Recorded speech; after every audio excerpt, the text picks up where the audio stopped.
Time wasting. तो सबसे पहले जो है वो हम एकेडमी का इंट्रोडक्शन करते हैं, उसके बाद इंशाल्लाह हम जो है वो अपने सेशन की तरफ जाएंगे। ठीक है। तो आज का सेशन जो है वो होने जा रहा है फ्रॉम ऑप्टिमम न्यूट्राफिट एकेडमी, जो कि रजिस्टर्ड है मेडिक प्रो इंटरनेशनल एकेडमी के साथ। और अब जो हमने आज बात करनी है लंग कैंसर के हवाले से, वो बात करने से पहले जो है हम आपके सामने स्क्रीन शेयर कर रहे हैं और आपको बता रहे हैं कि जो ऑप्टिमम न्यूट्राफिट एकेडमी है उसमें आप सिर्फ और सिर्फ एजुकेशन ही नहीं ले सकते। स्लाइड्स आगे करते ना, सिर्फ एजुकेशन ही नहीं ले सकते, इवन कि आप जो है वो कंसल्टेशंस भी हम लोग प्रोवाइड कर रहे होते हैं। और हमारी बकायदा पूरी टीम है डॉक्टर्स की, जिनमें psychologist, dietitians, physiotherapist, general surgeon और साथ ही साथ एमबीबीएस डॉक्टर्स, जिन लोगों ने हमें जो है ज्वाइन किया हुआ है। और हम लोग जो है एजुकेशन के साथ साथ ऑनलाइन वीडियो कंसल्टेशंस भी प्रोवाइड कर रहे होते हैं, वो चाहे साइकोलॉजिकल पॉइंट ऑफ व्यू से हो या वो चाहे डाइटिशियन पॉइंट ऑफ व्यू से हो। तो उसके अलावा हमारे साथ हमारे होस्ट हैं मोहम्मद अली, जो कि न्यूट्रिशन के स्टूडेंट भी हैं और हमारी एकेडमी के साथ जो है वो सर्विसेज भी हमें प्रोवाइड कर रहे हैं। अब मजीद आगे चलते हैं, हमारे साथ वॉलंटियर्स की भी टीम है, जिनको मतलब शेयर बेसिस पे है ये। ठीक है। तो वॉलंटियर एज अ वॉलंटियर के तौर पर आप लोग भी हमें ज्वाइन कर सकते हैं। ठीक है। अब मजीद आगे चलते हैं और मैं डॉक्टर आयशा को इनवाइट करना चाहूंगी कि आप प्लीज स्टार्ट कर दें अपने इंट्रोडक्शन के साथ। Thanks. Assalamu alaikum, everyone. I'm Dr. Aisha Masroor, working as general and breast surgeon at Hyderabad. Today we will discuss about lung cancer, all the aspects of its treatment, its management, and few things about its facts.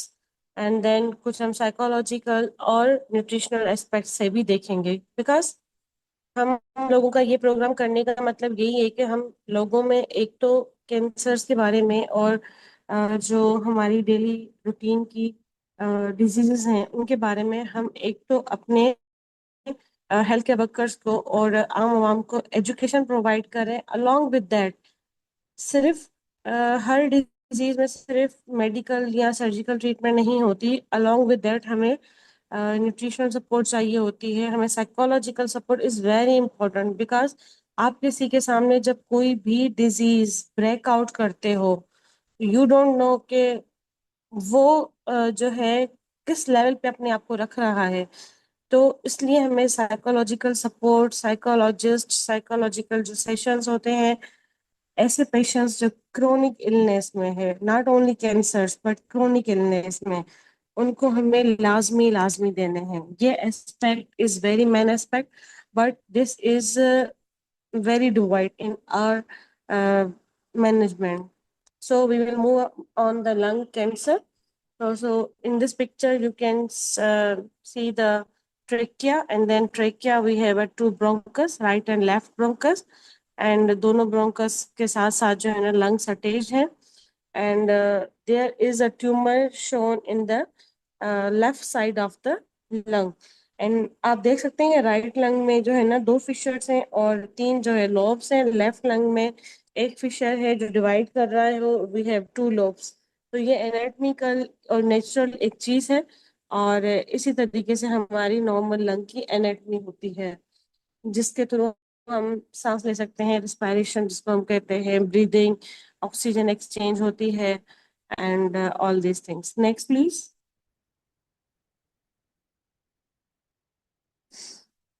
Next please.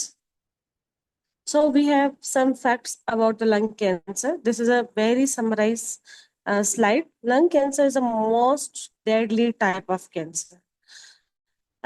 Deadly cancer हम उनको कहते हैं जिनका हमें early पता नहीं चलता। ठीक है, ट्रीटमेंट तो हमारे पास हर चीज की मौजूद है। इश्यू हमारे पास ये है कि हमें टाइमली वो चीज डायग्नोस हो। Top life threatening type of cancer consist of two main types, ये हम आगे चल के डिस्कस करेंगे। Poor survival rate, poor survival भी इसलिए है क्योंकि ये हमें वेरी एडवांस स्टेज में पता चलती है। वन में acquired lung cancer through second hand smoking. सिर्फ ये नहीं है कि कोई स्मोकिंग कर रहा है तो उसको लंग कैंसर होगी, नहीं। If someone is passive smoking, मतलब उसके सराउंडिंग में स्मोकिंग हो रही है, या वो किसी ऐसे इन्वायरमेंट में रह रहा है जहाँ पे वैसा ही स्मोक ज्यादा है, गाड़ियों की स्मोक है, टोबैको स्मोक है, तो उसको भी वही चांसेस हो सकते हैं जो एक एक्टिव स्मोकर को है। कुछ कम chances but can acquire, and symptoms in early stages may not be noticeable, और दिस इज द थिंग जिसकी वजह से ये बहुत लेट प्रेजेंट करती है और हमें लेट पता चलता है। Numerous treatments are being offered to patients.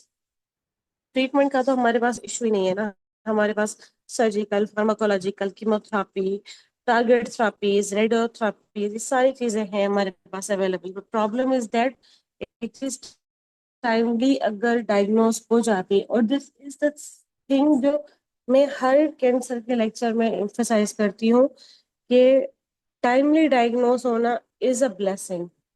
Otherwise treatment है नहीं है, this is not a big issue, timely diagnose होनी चाहिए। Next please.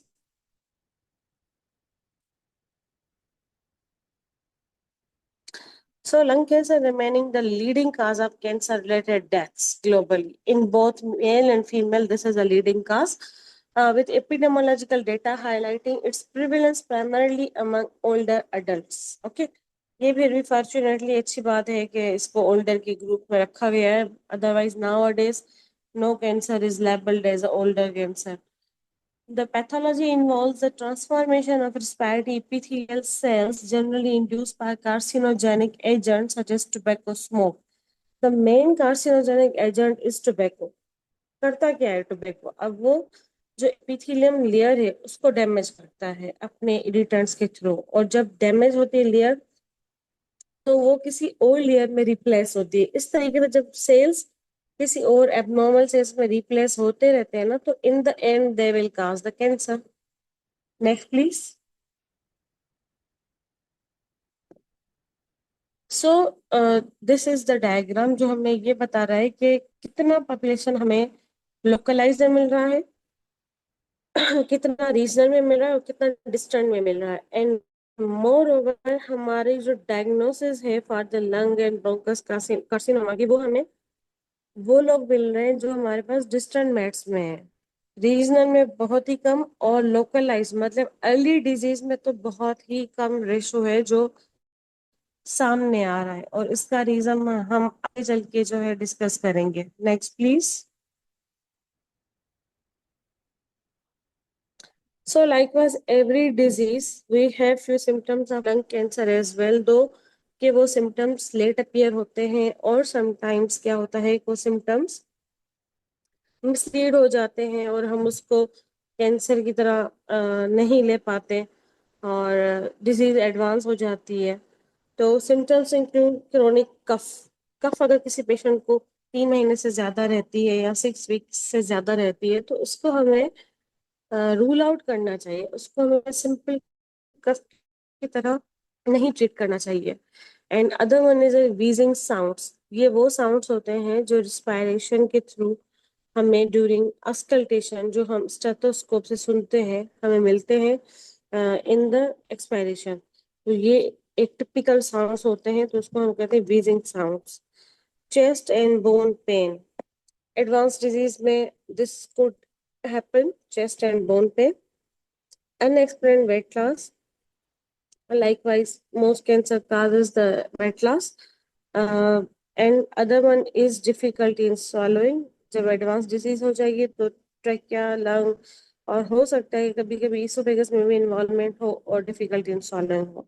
And shortness of breath, that is dyspnoea, जिसको हम कहते हैं शॉर्टनेस ऑफ ब्रेथ. अगर डिस्निया होता है ना तो that is also common cause of lung cancer. Mostly जो पेशेंट प्रेजेंट करते हैं ना वो क्रोनिक कफ और डिस्निया के साथ ही प्रेजेंट करते हैं, और समटाइम ये डिजीज जो है वो पिकअप हो जाती है एक्सरे पे.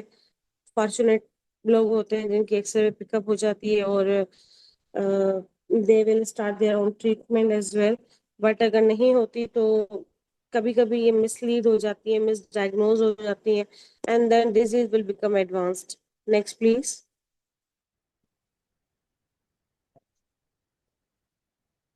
So we have divided the lung cancer into two groups. that is small cell lung cancer and the non-small cell lung cancer. These groups are divided on the basis of origin of their cells.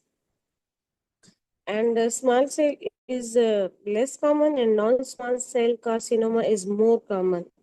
And from non-small cell carcinoma, we have three other groups as well. That is adenocarcinoma, squamous cell carcinoma, and large cell carcinoma. जो adenocarcinoma है वो non small cell में common है, ठीक है। जैसे non small cell carcinoma is most common, then adeno is most common. तो adeno क्या होता है कि एल्वेोलर टाइप 2 एपिथेलियल सेल्स आ जाते हैं। जो स्क्वामस सेल कार्सिनोमा है उसमें बेसल एपिथेलियल सेल्स आ जाते हैं। एंड लार्ज सेल कार्सिनोमा में वेरियस एपिथेलियल सेल्स होते हैं, बहुत सारे टाइप्स के होते हैं और वो लार्ज क्यूल्स की तरह भी प्रेजेंट करते हैं। तो this is a histological presentation and histological subtype of carcinoma. Most common जो हमारे पास होता है that is non small cell carcinoma. Next please.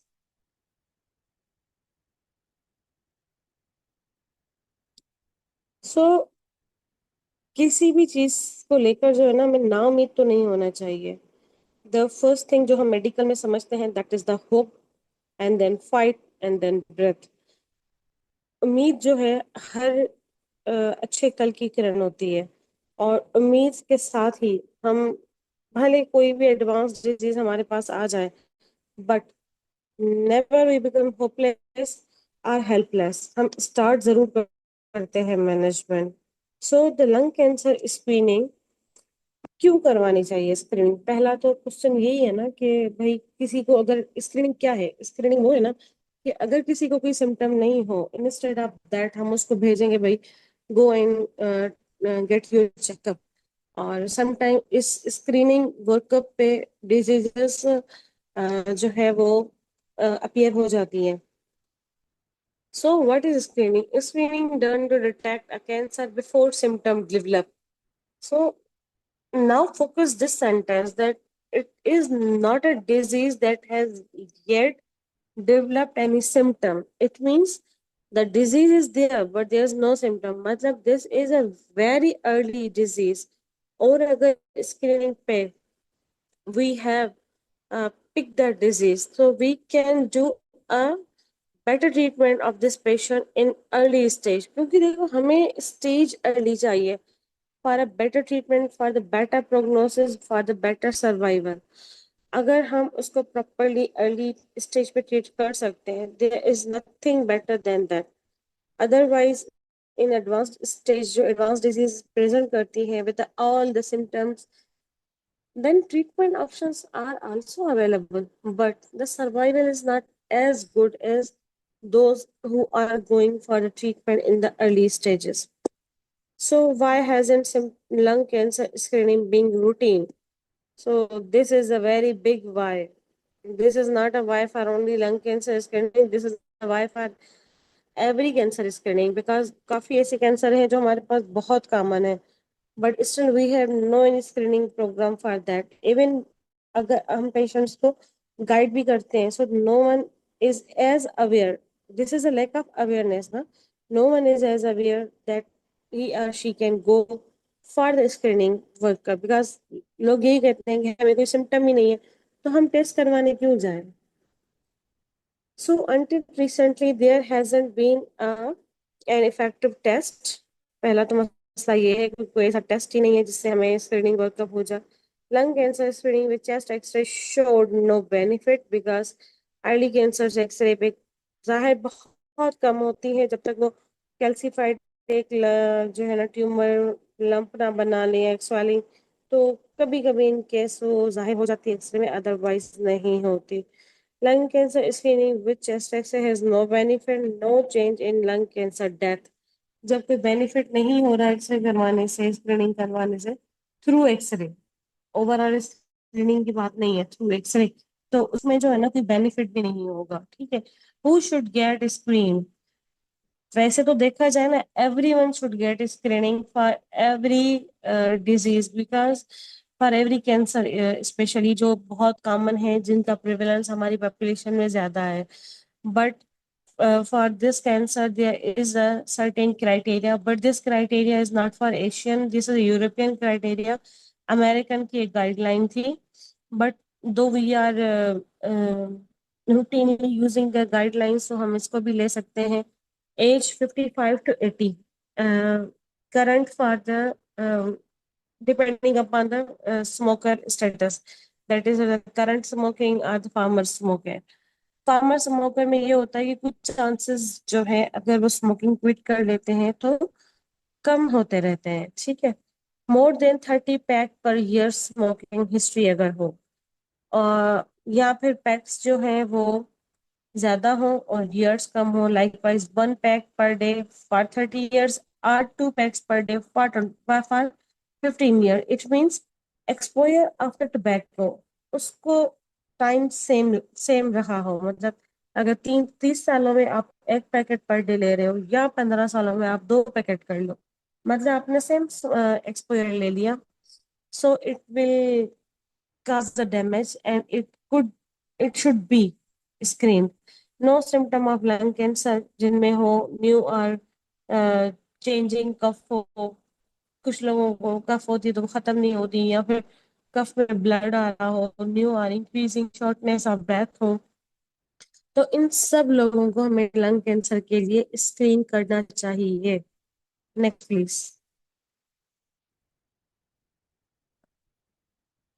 So what is the benefit of screening? This is the main thing कि हम screening पे इतना focus क्यों करते हैं कि हर जो है कैंसर के लेक्चर में हमारे में भी स्क्रीनिंग का एक प्रोटोकॉल कहीं ना कहीं मेंशन लाजमी होता है, और हम यही कह रहे होते हैं भाई screening is very important.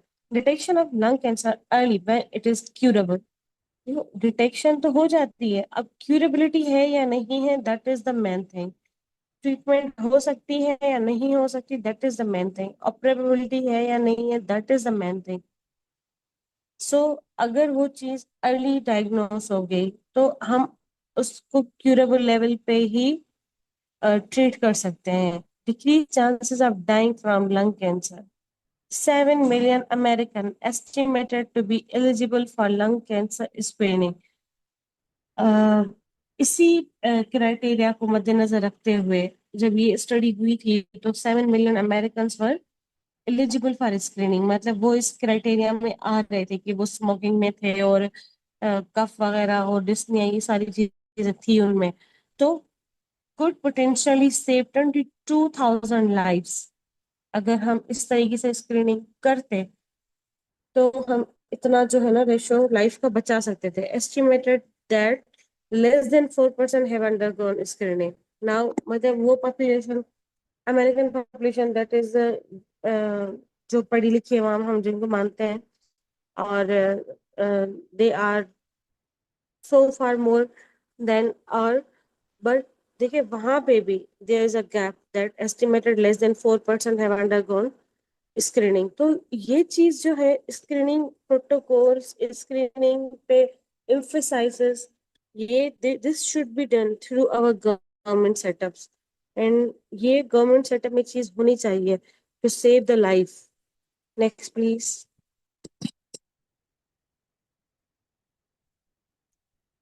So lung cancer program eligibility हम थोड़ा सम अप कर रहे हैं इन सब चीज़ों को जो हमने प्रीवियसली डिस्कस की हैं. Age should be 55 to 80 years, 30 packs per year, या फिर वो जो था कि 2 पैक्स पर डे फॉर 15 years, या फिर 1 pack per day for 30 years. Symptoms of lung cancer are, अगर किसी को जो है ना क्रोनिक कफ हो, डिस्निया हो, तो उसको भी हम स्क्रीनिंग प्रोग्राम में इन कर सकते हैं. Next please.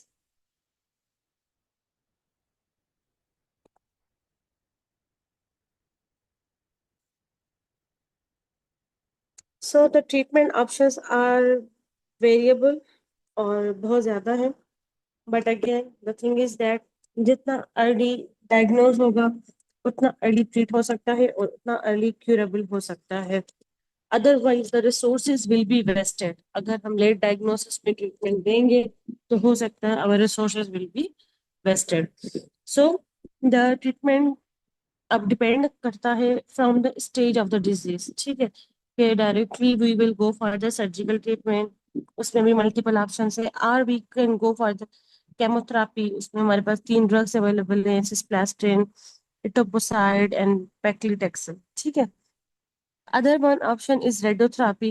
This is again depending upon the stage of disease, कितनी वो एडवांस है तो हमें रेडियोथेरापी भी करनी पड़ती है।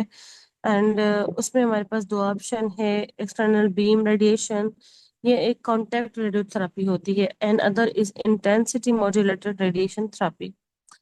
Other one is immunotherapies. These are the new modalities जो आजकल आई हैं, और ये इनके रिसर्चेस चल रही हैं for the many type of cancers, और ब्रेस्ट कैंसर में भी इनका बहुत अच्छा रोल है, एंड लंग कैंसर में भी इनका अच्छा रोल है। And last one is the targeted therapy, that therapy those who targets the disease, and उसमें भी हमारे पास 3 ड्रग्स का ऑप्शन अवेलेबल है। So next please.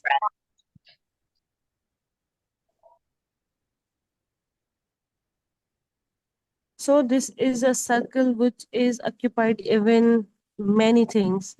So stage 1 मतलब वो डिजीज जो लंग्स की हद तक की महदूद है, वो आगे नहीं गई है, ना वो सराउंडिंग स्ट्रक्चर्स में गई है, ना वो लिम्फ नोड तक गया है, ना ही वो जो ना चेस्ट वॉल तक गया है, ठीक है।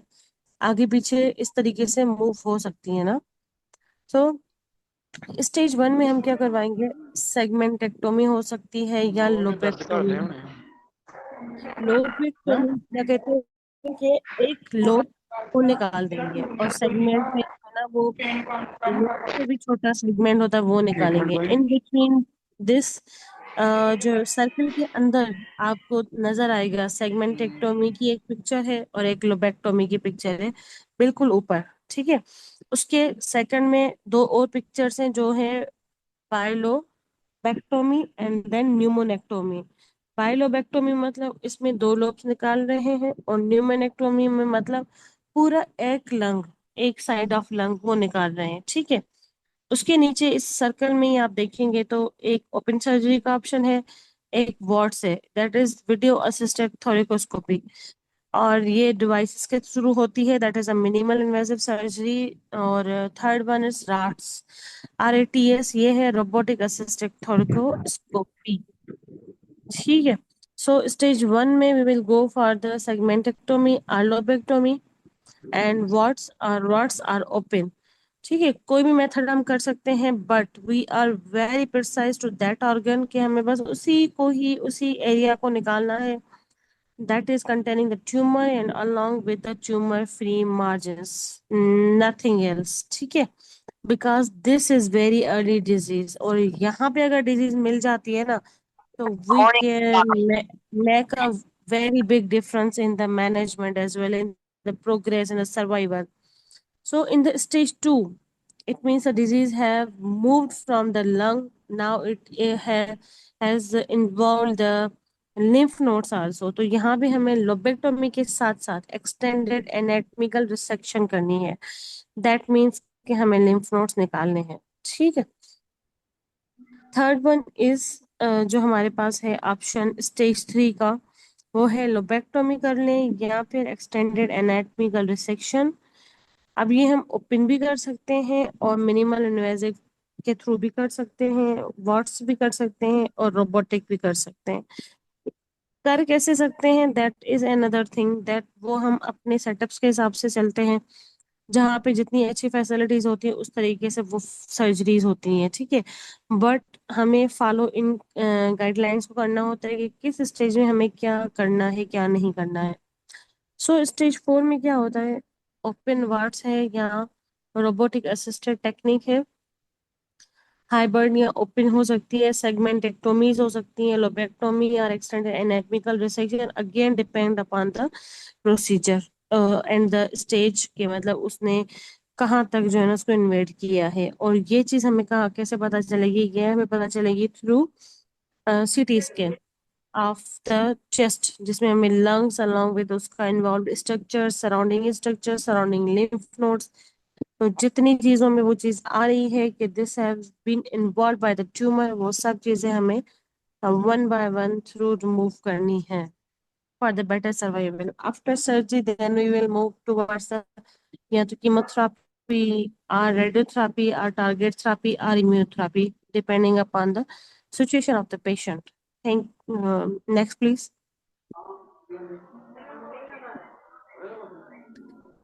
So the surgical option that we have discussed, we will again discuss these. Lobectomy, a single lobe of lung is removed. Okay.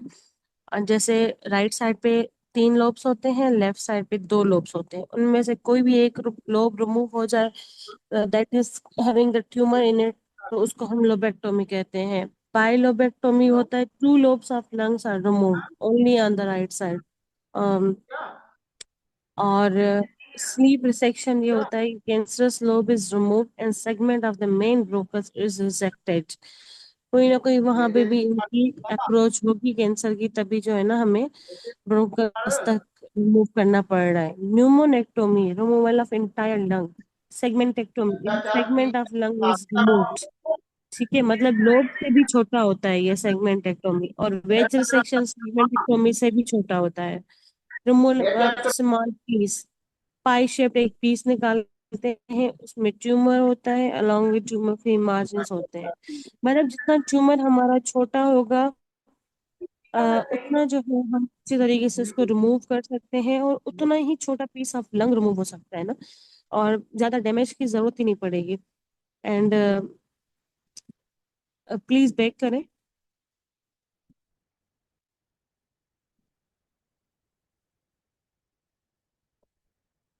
Mohammad Ali, please back करें थोड़ा. चेस्ट वाल resection with removal of cancerous lung tissue, जहाँ पे cancer है invaded the chest वाल, हमें chest वाल resection का भी ऑप्शन रखना है. ठीक है, तो surgery should be clean and clear. जब भी सर्जरी होगी लंग कैंसर की या किसी भी कैंसर की, उसमें हमें हर एक चीज निकालनी है जो जो इन्वेट कर रही है, बट सेफली निकालनी है. ऐसे नहीं कि मतलब कुछ डिजास्टर करके हम चीजें निकाल के आ जाए, ऐसा नहीं होता. सेफली एक्सीशंस करनी होती है हर चीज की. So this is all about the lung cancer from my side. Thank you sir. जी थैंक्स अलॉट डॉक्टर आयशा। इंशाल्लाह हमारी ये जो है 2 डेज की वर्कशॉप है। अब न्यूट्रिशनल पॉइंट ऑफ व्यू से और साइकोलॉजिकल पॉइंट ऑफ व्यू से हम लोग कल बात करेंगे, ठीक इसी टाइम पे 8 से 9 बजे के दरमियान में। तो अभी यहाँ तक किसी के कोई क्वेश्चंस हैं तो कर लें, I think so meeting end होने में टाइम है। थैंक्स।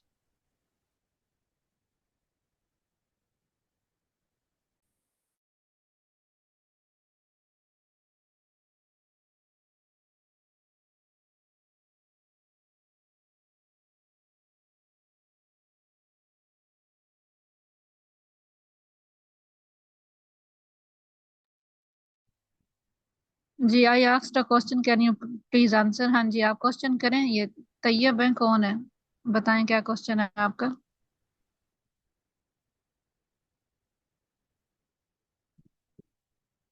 हेलो। हाँ डॉक्टर शाहिद आहिर। जी जी मैडम. हाँ, what is the prevalence of lung cancer in Pakistan? The prevalence of lung cancer is like that. It's on the first top in both male and female. Though the smoking is most common in the males, but still हाँ। breast cancer से भी ज्यादा जो है ना lung cancer का prevalence है. Please वापस करिए।